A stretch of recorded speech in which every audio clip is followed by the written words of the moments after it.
میں رکشے پر برتن بیچا کرتا تھا لیکن نماز کبھی نہ چھوڑتا۔ ایک مرتبہ ایک دیہاتی علاقے میں مجھے شام ہو گئی۔ میں مغرب کی نماز کے لیے دیہات کی مسجد میں گیا تو دیکھا کہ مسجد خالی ہے۔ میں نے اکیلے نماز پڑھی، دعا مانگ رہا تھا کہ اچانک مسجد سے رونے کی آواز آئی۔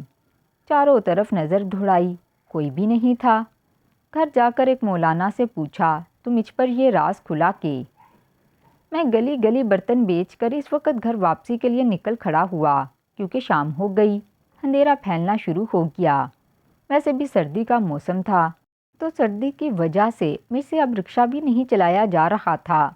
میں نے جتنے برتن بیچنے تھے بیچ لیے، اب واپسی کی ٹھانی، لیکن ابھی اس پسماندہ سے علاقے سے نکل کر میں مین سڑک پر آیا ہی تھا کہ اچانک مجھے مغرب کی اذان کی آواز سنائی دی۔ میں نے ارد گرد نگاہ دوڑائی کہ مسجد نظر آ جائے تو میں وہاں پر نماز ادا کر لوں، کیونکہ میں ہمیشہ ایسے ہی کرتا تھا، میں کبھی نماز نہیں چھوڑتا اور جہاں پر مجھے اذان کی آواز سنائی دیتی وہیں پر نماز ادا کر کے پھر آگے جاتا۔ اسی لیے جیسے ہی نظر دوڑائی تو سامنے ہی مجھے ایک مسجد نظر آ گئی۔ میں نے اپنے رکشے کو مسجد کے دروازے کے باہر روکا اور اندر جا کر وضو کیا اور نماز کے لیے کھڑا ہو گیا۔ نماز ادا کرنے کے بعد میں ابھی دعا مانگ ہی رہا تھا کہ اچانک ہی مجھے ایک دم کسی کے رونے کی آواز سنائی دی۔ یوں لگ رہا تھا جیسے مسجد کے کسی کونے میں کوئی چھپ کر رو رہا ہے۔ میرے رونگٹے کھڑے ہو گئے، میں ڈر گیا کیونکہ مسجد تو بالکل خالی تھی اور یہاں پر کوئی بھی نہیں تھا۔ یہ مسجد سڑک کے اوپر بنی تھی، جیسے مسافروں کے لیے چھوٹی چھوٹی مساجد بنائی جاتی ہیں، بالکل ویسی ہی تھی۔ میں نے بامشکل اپنی دعا کو مکمل کیا اور مسجد میں اٹھ کر ادھر ادھر نگاہیں دوڑانے لگا، لیکن کہیں پر بھی مجھے کوئی دکھائی نہیں دیا، بلکہ مسجد بالکل خالی تھی اور میرے علاوہ وہاں کوئی موجود نہیں تھا۔ ایک لمحے کے لیے میرا پورا وجود جیسے سرد پڑ گیا اور میں گھبرا گیا۔ تبھی اٹھ کر وہاں سے باہر نکل آیا، لیکن میں بار بار پیچھے مڑ کر ضرور دیکھ رہا تھا۔ نہ جانے کیوں مجھے ڈر لگ رہا تھا اور میرا وجود سرد ہو رہا تھا۔ خوف کے مارے میری حالت بری ہو رہی تھی۔ اس مسجد میں اس طرح اچانک کسی کا رونا مجھے پریشان بھی کر گیا تھا، لیکن حیرانی کی بات یہ تھی کہ وہاں کوئی نہیں تھا۔ میں واپس رکشے پر آ کر بیٹھا اور رکشے کو چلاتا ہوا گھر چلا گیا، لیکن میرے دل و دماغ سے یہ بات نہیں نکلی تھی اور میں ایک مسلسل الجھن کا شکار تھا۔ اتنی دیر میں عشاء کی اذان ہو گئی اور میں عشاء کی نماز ادا کرنے کے لیے مسجد چلا گیا۔ نماز ادا کرنے کے بعد میں وہیں پر بیٹھا رہا۔ تبھی مسجد کے امام صاحب میرے قریب آئے اور کہنے لگے، کیا بات ہے راشد، تم گھر نہیں گئے؟ آج کوئی مسئلہ ہے کیا؟ کوئی پریشانی ہے؟ امام صاحب مجھے برسوں سے جانتے تھے۔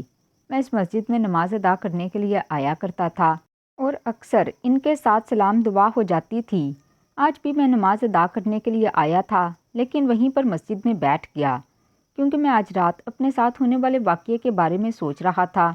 جبھی امام صاحب کو اپنی طرف متوجہ دیکھ کر کہا، نہیں امام صاحب، طبیعت تو ٹھیک ہے، کوئی پریشانی بھی نہیں ہے، لیکن ایک بات ہے جو دل میں گھپ سی گئی ہے اور مجھے تنگ کر رہی ہے، اس کی وجہ سے میں خوف کا شکار ہوں۔ میں نے امام صاحب سے جب یہ کہا تو وہ میرے قریب ہی بیٹھ گئے اور کہنے لگے، کہو راشد، کیا بات ہے؟ کون سی بات تمہیں پریشان کر رہی ہے؟ ہو سکتا ہے میں تمہاری کچھ مدد کر دوں۔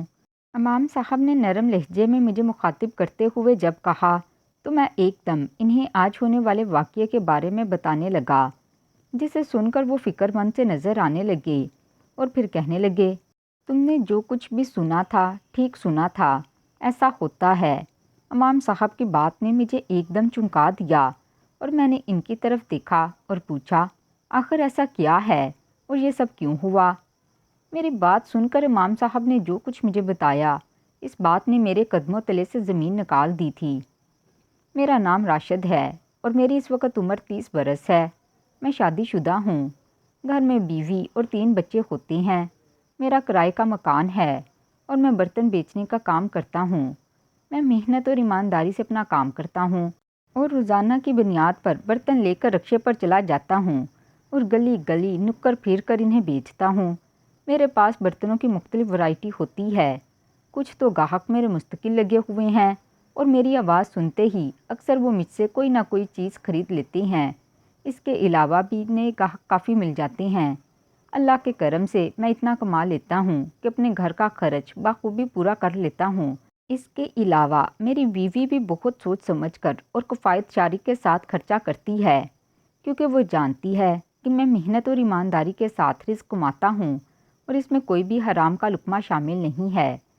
میری محنت کے ساتھ ساتھ اس میں میری شکر گزاری بھی شامل ہوتی ہے، کیونکہ میں ہر حال میں اللہ کا شکر ادا کرتا ہوں کہ اس نے مجھے رزق دیا اور اس قابل بنایا کہ میں اپنے بچوں کا خرچ اٹھا سکوں۔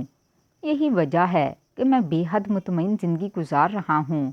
میرے بچے بھی ہماری طرح صابر اور شاکر ہیں اور وہ کبھی کسی بات کے لیے ضد نہیں کرتے۔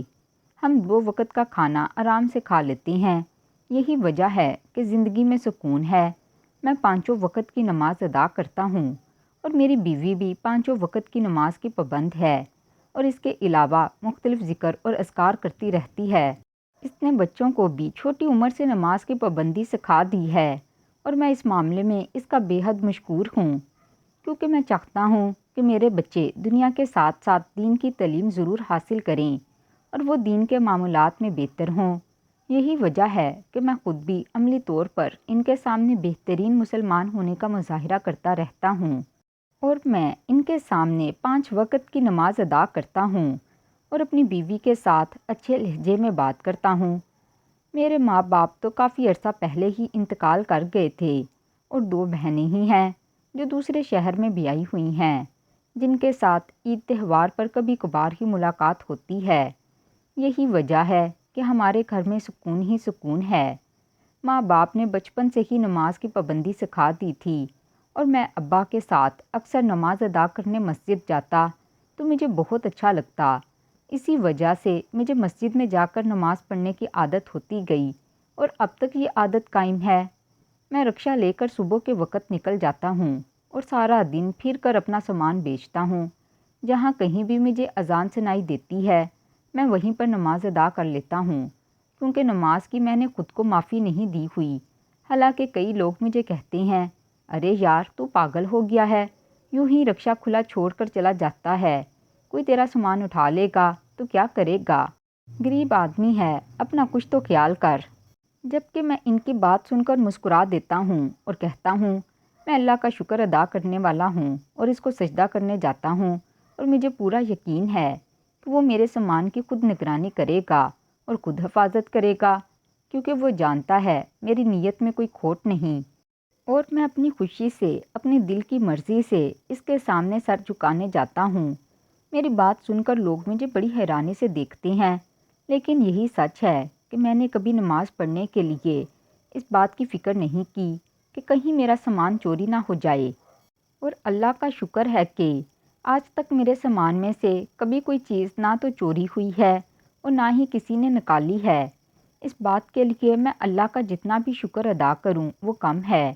یہی وجہ تھی کہ اللہ نے کبھی بھی مجھے مایوس نہیں کیا۔ مجھے اکثر جس علاقے میں جانا ہوتا تھا وہاں کی مسجدوں کے بارے میں تو مجھے اچھی طرح سے معلوم تھا اور میں فوراً ہی وہاں پر نماز پڑھنے کے لیے چلا جاتا تھا۔ وہاں پر اکثر مجھے جماعت مل جاتی تھی اور ہم بعد جماعت نماز ادا کرتے تھے۔ وہاں کے علاقے کے کافی لوگوں کے ساتھ میری جان پہچان ہو گئی تھی اور اکثر لوگ مجھے پہچاننے لگ گئے تھے۔ اکثر لوگ مجھے راشد برتن والا کہہ کر بلاتے تھے اور میں ان کی بات پر مسکرا دیتا تھا۔ آج بھی مجھے کام کرتے ہوئے شام کا وقت ہو چکا تھا۔ آج ایک جہیز کا آرڈر دینا تھا، کافی سامان تھا جو میں نے ایک گھر کے باہر پہنچایا تھا۔ ادھر ہی وہ مہربان عورت مجھے کھانا کھلانے کی پیشکش کرنے لگی اور جب میں نے 2-3 بار انکار کیا تو وہ کہنے لگی، بھائی آپ یوں سمجھیں کہ آج آپ میرے مہمان ہیں۔ اس عورت کے مہربان انداز پر میں نے سر جھکا دیا اور خاموشی سے رکشہ ایک طرف کھڑا کر کے اس کا لایا ہوا کھانا کھانے لگا، کیونکہ اس نے جب مہمان کا لفظ استعمال کیا تھا تو مجھے اچھا نہیں لگا کہ میں اسے یوں انکار کروں۔ اسی لیے میں خاموشی سے کھانا کھانے بیٹھ گیا۔ کھانا کھانے کے بعد میں نے اس کا شکریہ ادا کیا اور اس سے رقم لے کر میں وہاں سے پھر نکل کھڑا ہوا اور یوں ہی ایک اور جگہ پر مجھے کافی وقت لگ گیا۔ وہاں سے نکلتے نکلتے مجھے شام ہو گئی، حالانکہ میں عصر کے بعد گھر لوٹ آتا تھا، کیونکہ میں شام کا وقت اپنے بچوں کو دیتا تھا اور 2 گھنٹے ان کے ساتھ بیٹھ کر کھیلتا، انہیں قرآن پاک پڑھاتا، ان کی روزمرہ کی روٹین کی گفتگو سنتا۔ آج مجھے دیر ہو گئی تھی اور اس علاقے سے نکلتے ہی مغرب کی اذان سنائی دی تھی۔ میں نے ارد گرد نگاہ دوڑائی اور مسجد کو دیکھ کر اس میں نماز ادا کرنے لگا۔ میں اکیلا ہی وہاں نماز ادا کر رہا تھا۔ نماز ادا کرنے کے بعد جیسے ہی دعا مانگ رہا تھا تو کسی کے رونے کی آواز نے میری روح کو جھنجھوڑ کر رکھ دیا۔ اس سناٹے میں اکیلا میں موجود تھا تو پھر آخر یہ رونے کی آواز کہاں سے سنائی دے رہی تھی؟ آخر کون تھا جو رو رہا تھا؟ میں بے حد پریشان ہو گیا اور تبھی ساری مسجد میں گھوم پھر کر دیکھ لیا، لیکن وہاں پر کوئی بھی موجود نہیں تھا، لیکن رونے کی آواز مسلسل سنائی دے رہی تھی۔ اس بات سے پریشان ہو کر میں اسی طرح ہی گھر واپس لوٹ آیا۔ میرے دل میں یہ بات جیسے ایک وسوسہ پیدا کر گئی تھی، اور تب جب میں عشاء کی نماز پڑھنے کے لیے مسجد آیا تو وہاں پر امام صاحب نے میری پریشانی دیکھتے ہوئے مجھ سے جب سوال کیا تو میں بے اختیار انہیں اپنے بارے میں بتا بیٹھا اور انہیں پوچھنے لگا کہ آخر کیا تھا وہاں پر مسجد میں مجھے کس کی رونے کی آواز سنائی دیتی تھی؟ کیا وہاں پر کوئی غیر مرئی مخلوق تھی یا پھر کیا تھا؟ مجھے وہ آواز کیوں سنائی دی؟ میں نے امام مسجد سے جب یہ پوچھا تو وہ افسردگی سے کہنے لگے، راشد بیٹا، تمہیں جو آواز سنائی دی تھی وہ بالکل صحیح تھی، اور ایسا اکثر ہوتا ہے۔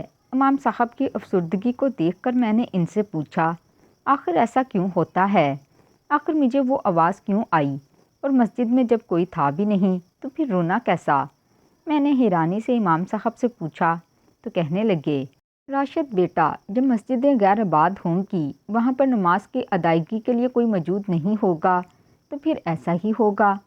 امام صاحب کی بات سن کر میں بے اختیار چونک پڑا اور ان سے پوچھنے لگا، آخر ایسا کیا ہے؟ مسجد میں اس طرح رونے کا کیا مطلب ہے؟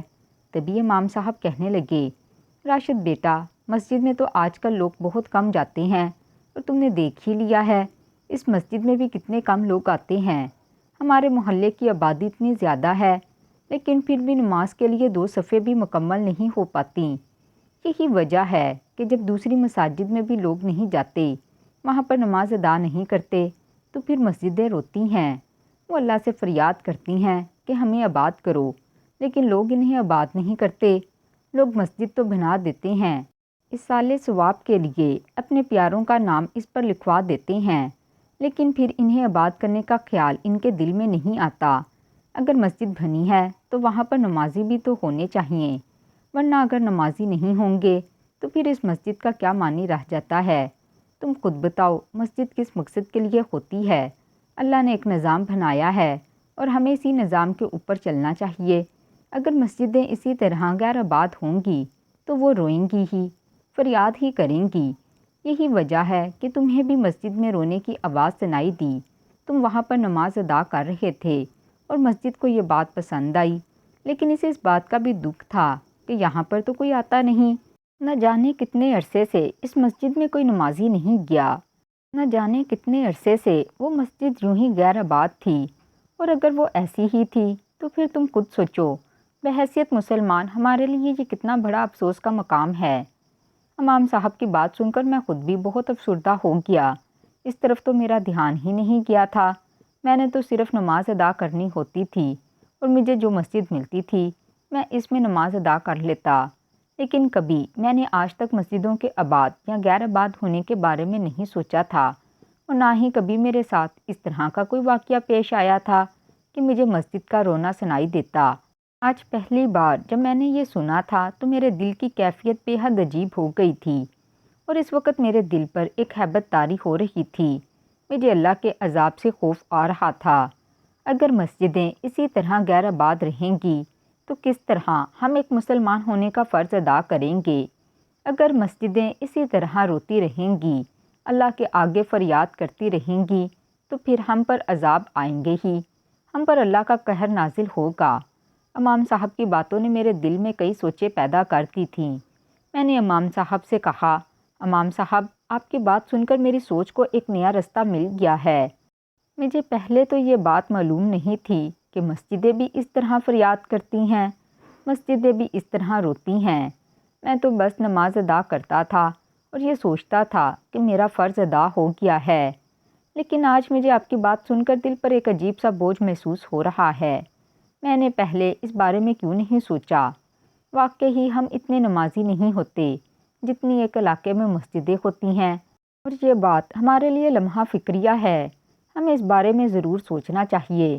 اب آپ مجھے بتائیں کہ میں اس معاملے میں کیا پیش رفت کر سکتا ہوں کہ مسجدیں آباد ہوں اور وہاں پر بھی لوگ نماز ادا کرنے جائیں، تاکہ کوئی بھی مسجد اس کے بعد مجھے روتی ہوئی نہ ملے اور نہ ہی وہ اللہ کے آگے فریاد کرتی ہوئی ملے۔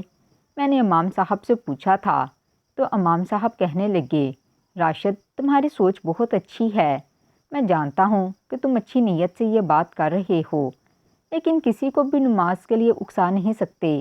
ہم صرف اس کی تبلیغ دے سکتے ہیں، لیکن ہم کسی کو اس بات پر مجبور نہیں کر سکتے۔ یہ ہر شخص کا اپنا ایمان ہوتا ہے اور ہر شخص کی اپنی نیت ہوتی ہے۔ اسی لیے تم صرف اتنا کر سکتے ہو کہ لوگوں کو نماز کی ترغیب دو اور انہیں مسجد میں باجماعت نماز ادا کرنے کی تلقین کرو۔ اب یہ لوگوں کے ایمان پر منحصر ہے کہ وہ مسجدوں میں آتے ہیں یا نہیں۔ تم صرف انہیں تبلیغ کر سکتے ہو، تلقین کر سکتے ہو، لیکن تم کسی کو اٹھا کر مسجد تک نہیں لا سکتے۔ لوگ اگر مسجدوں میں نماز پڑھنے کے لیے آئیں گے تو ایک دوسرے کے ساتھ باہمی گفتگو کریں گے، ایک دوسرے کے حال جانیں گے اور اس طرح ایک صحت مند معاشرہ پرورش پاتا ہے۔ لیکن افسوس کی بات یہ ہے کہ لوگ اکثر گھروں میں نماز ادا کر لیتے ہیں اور مسجد تک آنے کا تکلف نہیں کرتے۔ امام صاحب نے افسردگی سے کہا تو میں نے سر ہلا دیا۔ امام صاحب کے ساتھ یہ گفتگو میرے دل اور دماغ میں کئی سوچوں کے دروازے کھول گئی تھی۔ میں چپ چاپ مسجد سے نکل آیا، لیکن دل و دماغ میں ایک الجھن سی جاری تھی۔ مجھے سمجھ نہیں آ رہی تھی کہ آخر میں اس معاملے میں کس طرح بہتری لے کر آؤں، مسجدوں کو کیسے آباد کروں، کس طرح لوگوں کو اس بات کی تلقین کروں۔ میں بے حد فکر مندی سے گھر کی طرف لوٹ آیا تھا۔ میری بیوی نے جب میرے چہرے پر فکر مندی اور پریشانی کے آثار دیکھے تو پوچھنے لگی، کیا ہوا راشد، سب خیریت تو ہے؟ آپ اتنے پریشان کیوں لگ رہے ہیں؟ اپنی بیوی کی بات سن کر میں نے اسے آج پیش آنے والے واقعے کے بارے میں بتایا، جسے جان کر وہ بھی بے حد پریشان ہو گئی۔ کہنے لگی، یہ تو واقعی بہت عجیب بات ہے، خالی جگہ پر کون رو رہا تھا؟ اور پھر جب میں نے اسے امام صاحب کے ساتھ ہونے والی گفتگو کے بارے میں بتایا تو وہ سن کر اور بھی حیران رہ گئی۔ کہنے لگی، راشد میں نے تو اپنی زندگی میں اس طرح کی بات کبھی نہیں سنی، پہلی بار آپ کے منہ سے یہ سب کچھ سن رہی ہوں، تو بہت عجیب لگ رہا ہے۔ کیا واقعی ایسا ہوتا ہے؟ اپنی بیوی کی بات پر میں نے ہاں میں سر ہلایا اور کہا، بالکل ایسا ہی ہوتا ہے، امام صاحب نے مجھے خود سب کچھ بتایا ہے اور میں یہ جان کر بے حد حیران ہوں کہ آخر مسجدیں روتی ہیں اور فریاد کرتی ہیں۔ لیکن اس سے بھی زیادہ حیرت اور افسوس کی بات یہ ہے کہ وہ صرف نمازی نہ ہونے کی وجہ سے روتی ہیں۔ مجھے اس بات پر بے حد افسوس ہے، لیکن اس بات پر فخر ہے کہ میں 5 وقت کی نماز مسجد میں ادا کرتا ہوں۔ میں نے اپنی بیوی سے کہا تو وہ مسکرا دی اور کہنے لگی، بالکل اللہ نے آپ کو توفیق دی ہوئی ہے کہ آپ 5 وقت کی نماز مسجد میں ادا کرتے ہیں، اور میرے خیال میں سب کو مسجد میں ہی جانا چاہیے۔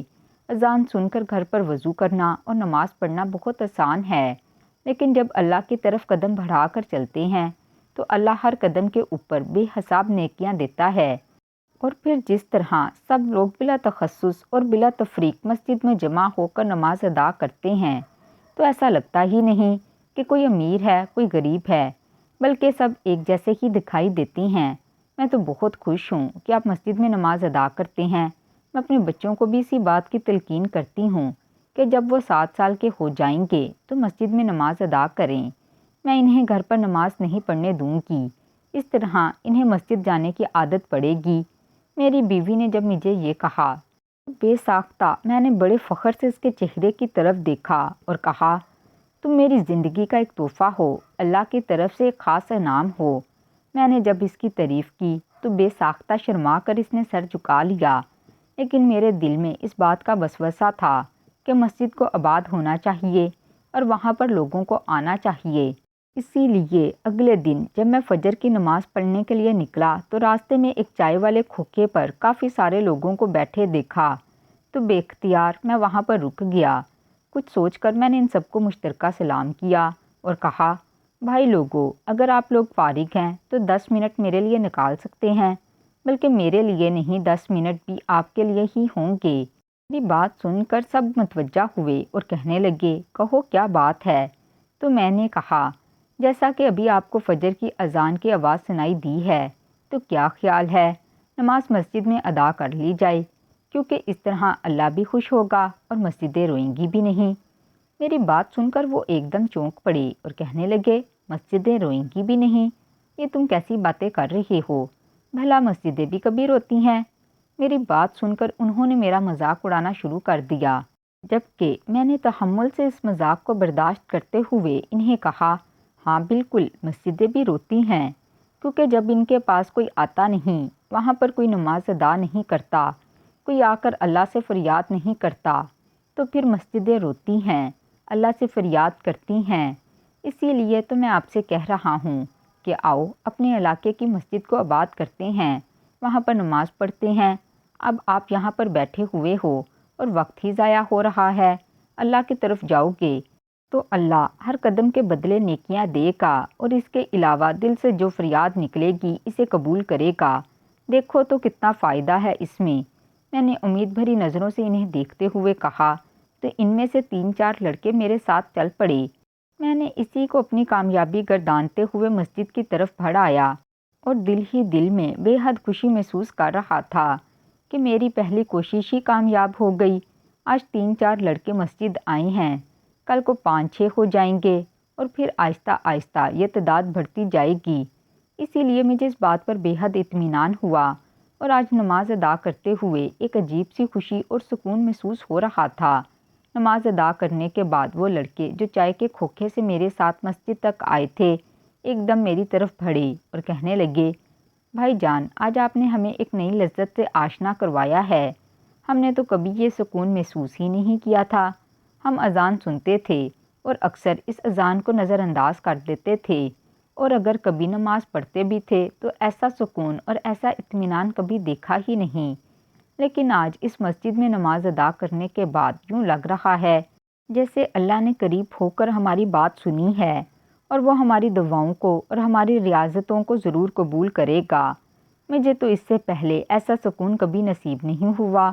آپ کا بہت بہت شکریہ، آپ نے مجھے ایک نیا رستہ دکھایا ہے، اور میں اب اس رستے پر چلتے ہوئے خود پر فخر محسوس کروں گا۔ اس لڑکے کی بات نے میرا سینہ ایک دم چوڑا کر دیا، اور میں نے بے اختیار اسے گلے لگایا اور نم آنکھوں سے اسے کہا، میرے پیارے بھائی تمہارا شکریہ کہ تم نے میری بات مان کر اس تجربے کو کرنے کا سوچ لیا۔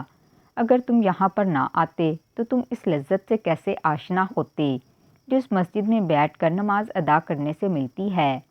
میں یہی چاہوں گا کہ تم 5 وقت کی نماز مسجد میں آ کے ادا کرو، چاہے کتنا بھی ضروری کام کیوں نہ ہو، اپنے لیے 5 منٹ ضرور نکالو۔ یقین کرو یہ نماز اللہ کے لیے نہیں ہوتی، یہ نماز تمہارے لیے ہوتی ہے، اور جب تم اس طرح اللہ کے حضور سجدہ کرو گے تو اللہ تم سے خوش ہوگا، اور تم جو مانگو گے وہ تمہیں دے گا۔ اور میری بس تم سے ایک التجا ہے کہ اپنے ساتھ کسی کو دیکھو تو اسے بھی مسجد تک لانے کی کوشش کرو، کیونکہ یہ مسجدیں ہم نے بنائی ہیں اور انہیں آباد کرنا بھی ہم نے ہی ہے۔ میں نے اس لڑکے سے یہ وعدہ لیا تو وہ فوراً سر ہلا کر مجھ سے وعدہ کر گیا۔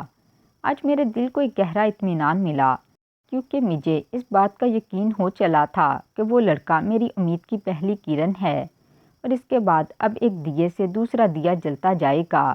جس طرح میں اس لڑکے کو مسجد تک لانے میں کامیاب ہوا، اسی طرح وہ بھی کسی کو لانے میں کامیاب ہو جائے گا، اور آہستہ آہستہ کر کے مسجدیں آباد ہونا شروع ہو جائیں گی، اور یہی میری کامیابی ہے۔ اسی لیے میں بڑی خوشی خوشی گھر واپس لوٹا، کیونکہ آج میں اپنے مقصد میں کامیاب ہو گیا تھا، اور شاید جس مقصد کے لیے اللہ نے مجھے مسجد کے رونے کی آواز میرے کانوں تک پہنچائی تھی، آج میں نے وہ مقصد پورا کر دیا ہے، اور مجھے پورا یقین ہے کہ اللہ بھی مجھ سے راضی ہوگا۔ تو ناظرین، کیسی لگی آج کی یہ کہانی کمنٹ باکس میں لازمی بتائیے گا۔ اگر کہانی پسند آئی ہو تو اس ویڈیو کو لازمی لائک کیجیے گا اور میرے چینل کو سبسکرائب کیجیے گا۔ اللہ حافظ۔